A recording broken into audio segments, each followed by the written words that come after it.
आपण पाहत आहात ठळक घडामोड निर्भीड पत्रकारिता। उरळी कांचन पोलीस ठाण्याचे मॉक ड्रिल, आपत्कालीन परिस्थितीला लढा देण्यासाठी सराव। आगामी काळात साजरे होणारे सण, उत्सव, आंदोलनं तसेच इतर सामाजिक व राजकीय कार्यक्रमाच्या काळात तेढ निर्माण होऊ नये, कायदा व सुव्यवस्थेचा प्रश्न निर्माण होऊ नये, गुन्हेगारांवर वचक राहावा यासाठी दंगा नियंत्रणाचा सराव मॉक ड्रिल उरळी कांचन पोलिसांकडून करण्यात आला। हा सराव उरळी कांचन पोलीस ठाण्याचे वरिष्ठ पोलीस निरीक्षक शंकर पाटील यांच्या मार्गदर्शनाखाली घेण्यात आलेला आहे।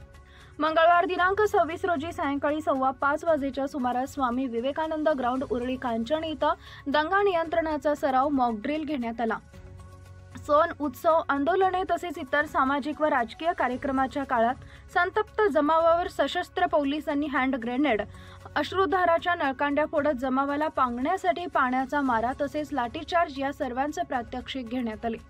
मंगळवारी उरळी कांचन पोलीस ठाण्याच्या वतीने हिंदू व मुस्लिम धर्मियांचे ईद, गुढीपाडवा, रमजान महिना, श्रीराम नवमी, हनुमान जयंती व छत्रपती संभाजी महाराज बलिदान मास या आगामी सणाच्या अनुषंगाने स्वामी विवेकानंद ग्राउंड उरळी कांचन इथं दंगा काबू योजना रंगीत तालीम घेण्यात आली। दंगा काबू योजना सरावादरम्यान गॅस गनचे 2 टियर स्मोक सेल फायर करण्यात आले तसेच 2 हँड ग्रेनाइट खर्ची करण्यात आलेले आहेत। सदर दंगा काबू योजना सरावकामी 1 पोलीस निरीक्षक, 1 सहाय्यक पोलीस निरीक्षक, 2 पोलीस उपनिरीक्षक, 15 पोलीस अंमलदार, 16 होमगार्ड यांच्यासह मोठा फौजफाटा उपस्थित होता।